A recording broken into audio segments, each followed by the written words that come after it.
Bonjour à tous, c'est le 11e épisode de Coff Coach. On est avec un coach qui est de retour sur les bancs de basket et des championnats nationaux. On est avec Monsieur Franck Le Goff, fraîchement arrivé à la fin de l'année 2025 et qui est embarqué dans une mission de maintien avec Chartres. Bonjour Franck. Bonjour. Fêter les 56e bougies. 55e, ouais. 55e, ouais, exactement. Hier, bon anniversaire un peu en retard, je pense que ça s'est bien passé. Oui, ça a été calme. Calme, ouais. Comment on va là, avant d'affronter encore un nouvel adversaire là, pour le maintien qui est aussi mal parti, analysé par des pénalités? De toute façon, nous, on regarde pas les autres, en fait. On regarde, nous, ce qu'on fait.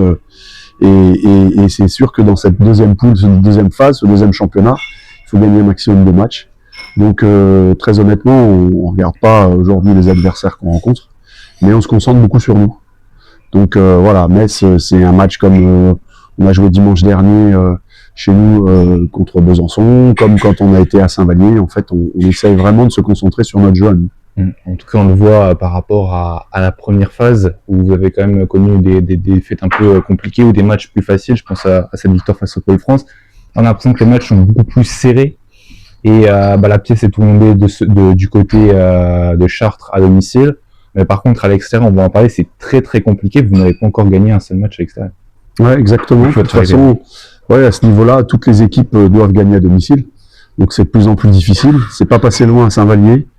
On n'a pas eu de chance, on a mené 39 minutes, mais en tous les cas c'est encourageant, on tire du positif de ce genre de match, et ça nous permet d'avancer et d'avoir des victoires après. Donc effectivement là, à l'extérieur, on sait que c'est des jokers qu'on peut aller récupérer, mais déjà si on se met à gagner à domicile tous les matchs, on sait que c'est déjà bien parti, quoi. Oui, parce que on voit qu'une équipe comme Poissy, comme Metz, qui sont un peu plus en dessous de vous en termes de points, le match de ce soir pourrait être un tournant de votre saison. Mais j'aimerais revenir un peu avec vous sur le fait que vous ayez accepté ce projet. Ça se joue entre plusieurs entraîneurs, il me semble. L'équipe va très mal. Comment ça se passe pour accepter ce projet de Chartres? Je crois que vous étiez encore en région parisienne, vous êtes toujours en région parisienne installé. J'imagine la proximité géographique a pu alimenter la balance, quoi. Oui, dans la carrière d'un entraîneur, il y a des fois où on a des opportunités sur des situations, on va dire, mal barrées par rapport à certains clubs. C'est toujours regrettable de voir des collègues se faire couper. C'est jamais agréable, mais ça arrive à tous les coachs. Après, le challenge, il était de maintenir le club. Donc c'est toujours un challenge. Il y a plein de challenges quand on est coach. Il y a celui de construire une équipe, il y a celui de se maintenir, il y a celui de monter, il y a voilà. Vous ne l'avez jamais vécu ce challenge? Non, du tout. Non, du tout. Justement, c'est la première fois dans ma carrière d'entraîneur que je goûtais, on va dire, à un challenge aussi important, qui est celui de se maintenir un club. On a une énorme responsabilité, surtout quand c'est un club comme Chartres, qui l'année dernière est venu en Pro B. Donc oui, j'ai accepté ce challenge parce que je suis justement quelqu'un qui aime les défis. Et comme je trouvais que le groupe, certains joueurs de ce groupe étaient très intéressants, même si quand un nouveau coach arrive, il modifie toujours un peu l'effectif. On va en parler. Voilà. Ouais. Mais en tous les cas, voilà, c'est un challenge excitant. Je le répète, mais moi j'ai jamais eu affaire à ce genre de challenge et c'est pour ça que j'ai voulu relever le défi. Il y a des joueurs qui sont partis. De votre choix, il me semble que Sissoko est parti. Ouais. Radnić aussi, il a une fin de pige qui n'a pas été prolongée. Ouais, lui il était sur une pige. Il y a un joueur slovène, Matej, qui était en poste 4, finalement. Et puis, c'est surtout sur le fait de bien équilibrer l'équipe, qui à mon sens l'était pas. Donc, et puis aussi avoir des affinités avec les joueurs qu'on a. C'est très important, et dans une situation comme ça, c'est une situation d'urgence. C'est-à-dire que le temps est compté. En fait, vous faites une pré-saison pendant la saison, quoi. Ouais. Donc, il faut que les joueurs aient certaines habitudes, comprennent la philosophie défensive, offensive, tout ça en très peu de temps. Donc, c'est pour ça que moi j'ai souhaité, couper ces deux joueurs pour prendre deux autres joueurs qui me paraissaient plus intéressants sur des postes sur lesquels on était vraiment en souffrance. Il y a Mayaki qui est arrivé là. Alors lui, c'est un peu plus tard. Il y a Phil Henry, c'est ça, américain. Ouais. Et puis le petit dernier, c'est Mitch Pellissier. et qu'effectivement on a renforcé le secteur extérieur à intérieur avec la possibilité avec Phil Henry de pouvoir jouer sur 2 postes, parce que la polyvalence c'était aussi très important. Donc de jouer sur le poste 3-4, 4-3, et puis Mitch Pélissier qui lui peut jouer sur le poste 2. Donc ça comblait vraiment pour moi les déficits qu'il y avait dans l'équipe. C'est un joueur assez talentueux, on l'annonce un peu, c'est annoncé par l'éco-républicain. Un joueur très talentueux qui est arrivé de Turquie, il me semble qu'il n'avait pas encore joué cette saison. Hein. Oui, c'est ça. Vous le suiviez depuis assez longtemps. Oui, parce que quand j'étais dans mon ancien club, c'est quelqu'un que je voulais faire venir absolument.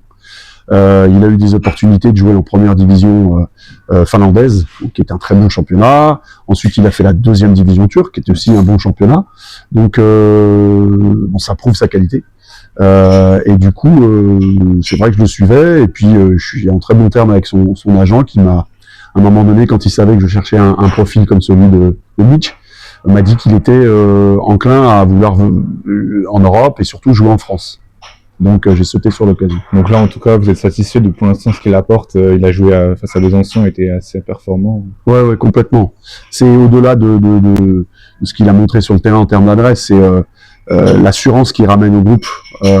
Et ça enlève de la pression à certains joueurs qui s'en mettaient beaucoup. Donc non, je suis content, comme je suis content de l'arrivée aussi de Moussa Mayaki qui jouait pas beaucoup dans son club de Boulogne et qui nous apporte toute sa hargne, voilà, toute sa résilience, et ça on en avait besoin dans un secteur important. Et puis Phil Henry qui lui aussi nous apporte toute son expérience, parce que lui il a joué dans 21 championnats. Donc c'est pareil, il a amené de la stabilité et on en manquait beaucoup. Chartres, on pourrait dire, peut aborder quand même le maintien assez sereinement. Il y a des bases qui sont solides, il y a une salle, il y a un écosystème, il y a un coach quand même d'expérience. Hein. Vous avez passé plus de 15 années, il me semble. Sur Nanterre, à 15 ouais. Enfin, moi, ça fait 27 ans que je suis sur des niveaux comme assistant. C'est pour dire qu'il y a des choses quand même qui sont bien faites. Et est-ce qu'on aborde peut-être, là c'est un peu dur de juger par rapport aux équipes, mais quand vous discutez un peu avec vos collègues, on sent quand même qu'il y a un peu plus de sérénité dans le sens de travail, même si c'est quand même dommageable de passer, en tout cas vous n'étiez pas là avant, mais pour Chartres de passer par le maintien, mais il y a quand même plus de sérénité quand on avance ce maintien, quand on est Chartres, ou pas? Moi je parle de ce que je connais, moi, de ce que j'ai essayé de mettre en place, moi, ce qui s'est fait avant, j'ai pas mon mot à dire. Mais depuis que vous êtes arrivé, justement, vous êtes là. Depuis que je suis arrivé, on n'a pas gagné quand même beaucoup de matchs non plus. 4. Voilà, donc c'était un peu compliqué, et c'est pour ça, j'en reviens sur le fait d'avoir recréé une nouvelle équipe. C'est que mes sincères convictions étaient qu'avec cette équipe-là, l'équipe telle qu'elle était faite, on ne pouvait pas se maintenir, c'était impossible. Donc c'est pour ça qu'il y a eu des ajustements. Je dis ajustements vraiment pour l'équilibre collectif de l'équipe. Un joueur comme Fabien Pachel aussi, on pouvait s'attendre qu'il jouait pas beaucoup. Là, vous commencez à lui donner un peu plus de temps. Est-ce que vous pouvez un peu nous parler de son cas? C'est un joueur qu'on pouvait peut-être attendre. Il avait fait les beaux jours de Tours et à Évreux aussi notamment. Il a gagné la Leaders Cup Pro B. C'est un joueur où on pouvait s'attendre peut-être à ce qu'il joue plus, mais comment on arrive à intégrer ce genre de joueur dans l'effectif? Fabien, je pense que de plus en plus la M1, je vais pas dire que c'est compliqué pour lui parce que c'est un joueur d'expérience, mais ça lui rend pas service des intérieurs de petite taille. Il y a très peu d'équipes avec des intérieurs de sa taille, de 2m8, 2m10. Ce serait peut-être plus facile pour lui sur de la Pro B. Donc voir des intérieurs de petite taille, c'est compliqué pour un joueur comme lui. Maintenant, il a quand même une expertise, il a un poignet, il a une adresse. Dans le match. Complètement. Je pense qu'il manquait aussi un peu d'investissement. On en a discuté ensemble et il a acquiescé ce manque d'investissement. Et depuis qu'on s'est vu, depuis que je lui ai dit que je lui faisais confiance, que je croyais en lui, que pour moi c'était un joueur important de l'équipe. Peut-être il avait besoin de ça aussi. C'est pas le seul responsable. Mais en tous les cas, depuis qu'on a eu cette discussion, aux entraînements il est bien mieux, au match il se sent mieux dans l'équipe aussi. Et effectivement, je l'ai beaucoup responsabilisé sur le match de Besançon. Et il a été très productif. Ça a une combo, ça complète un peu votre. Tout à fait. Là, donc non, c'est un joueur important pour l'équipe. Comment dire, il y a donc, on parlait de cet écrin, cet écosystème. Il me semble que c'est rare. Vous avez connu un peu la même chose à Nanterre, mais est-ce qu'on peut dire que c'est quand même au-dessus de la Nationale 1 et vous n'avez peut-être jamais connu cet écosystème de Chartres? Les progrès, ça en est là dans tous les clubs, mais peut-être quand vous étiez à Nanterre, c'était peut-être un peu plus ancien. par rapport à cette salle, ces différents Il faut dire que la récup, etc. Faut dire que bon, la salle, comme vous la voyez, effectivement, c'est formidable. Il y a la télé qui filme tous les matchs, la salle est magnifique, les animations, etc. Sauf que cette salle, il faut savoir qu'on la partage avec 2 autres clubs. Le club de handball qui est en première division et le club des filles qui est en première division aussi.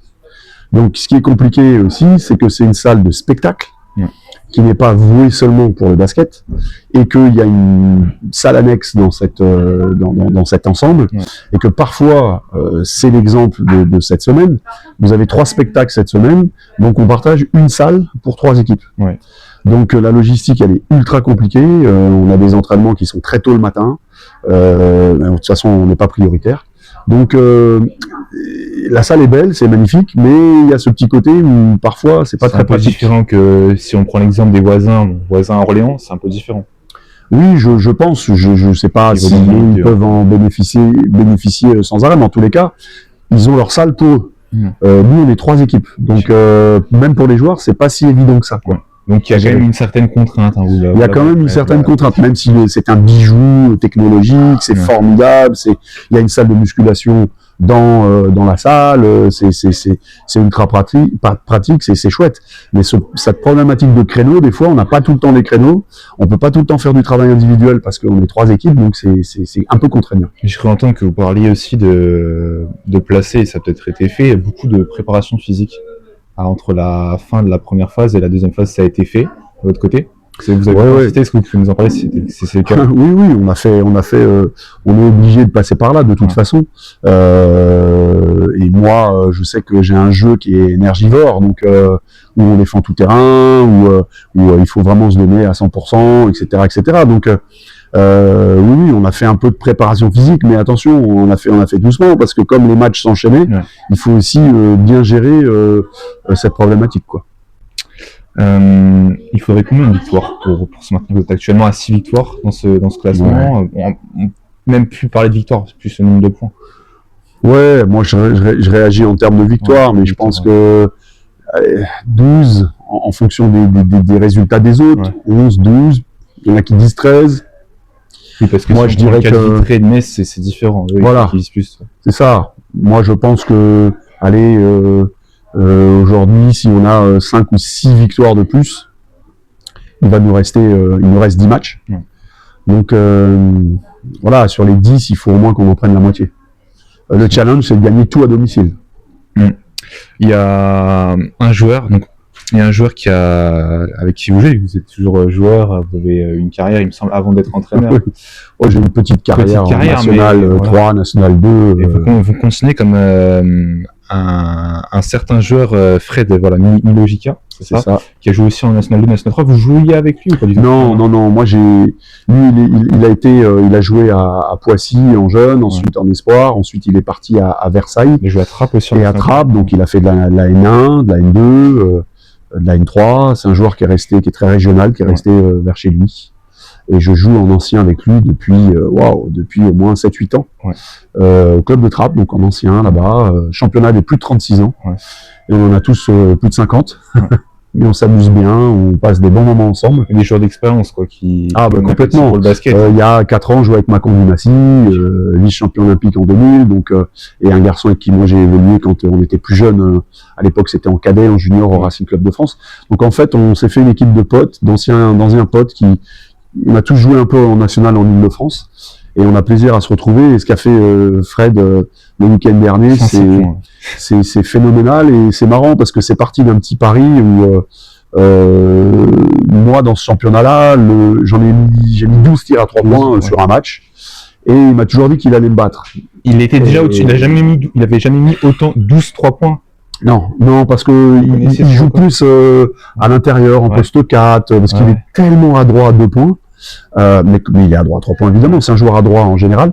Mais comme dans l'effectif qu'on a, on est plus des shooters, on a plus de shooters, lui s'est cantonné à aller à l'intérieur. Et dimanche dernier, comme aucun shooter n'était là, il s'est dit je vais jouer à l'extérieur et je vais vous montrer ce que c'est. Parce qu'on se charrie beaucoup pendant les entraînements, etc. Et donc, moi, je ne jouais pas dimanche dernier, puisqu'on avait un match à 15h30 contre Besançon. Et en fait, mes coéquipiers, le match est à 10h30, et en fait, à partir de 10h45, j'ai commencé à recevoir des messages en me disant « Franck, attention, il est à 8, attention, il est à 12, attention, il va battre, attention, il a battu, et puis c'est monté, monté. Un certain Will Chamberlain, hein. On sait pas si, ailleurs dans le monde, il y a des joueurs qui ont marqué plus de 100 points, mais il doit être pas mal. Européen, c'est sûr. C'est sûr. Et ce qui est phénoménal, c'est que il a mis 33 tirs à 3 points en 40 minutes. Défense, pas défense, il les a mis. Et surtout, il a shooté 45 fois. Donc, c'est un pourcentage qui est absolument phénoménal. Et donc, c'est formidable. Lui, il est extraordinaire. Il a des valeurs incroyables. C'est quelqu'un de très modeste. Mais j'espère qu'on va que les gens vont se rendre compte un peu de ce que c'est de mettre 33 tirs à 3 points dans un match, et surtout sur 45. D'autant plus que j'ai vu quelques vidéos, et j'avais quelques amis qui étaient sur place, et je connais Fred, c'est quelqu'un qui n'a jamais joué pour sa tronche, jamais. Quand ça lui arrive de mettre des 40 points, des 35 points, des choses comme ça, mais il joue avec les autres, il est ultra collectif. Et là, il a pris le fait que il était à droite, que ça rentrait, voilà, tout le monde a joué pour lui, et il a fait un record absolument incroyable. En tout cas, vous avez le sourire, ça vous motive. Avant de passer à 2-3 petites questions un peu plus traditionnelles dans le nouveau format, on avait aussi posé ces questions, ce format. Je vais vous sortir un chiffre, 140 jours. 140 jours. Ouais. Enfin, 140, voilà, j'ai sorti le chiffre. Ça correspond à quoi, 140 jours? 140 jours? Ouais.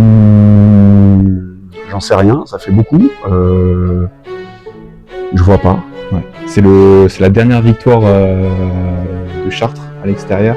Ah ouais. Qui remonte, il me semble, à la fin novembre. Ouais, je me suis amusé à calculer. Ah ouais, d'accord. C'est pour dire que vous avez quand même un petit défi. J'imagine ça trotte beaucoup dans les têtes. Oui, mais il faut pas que ça trotte trop dans la tête.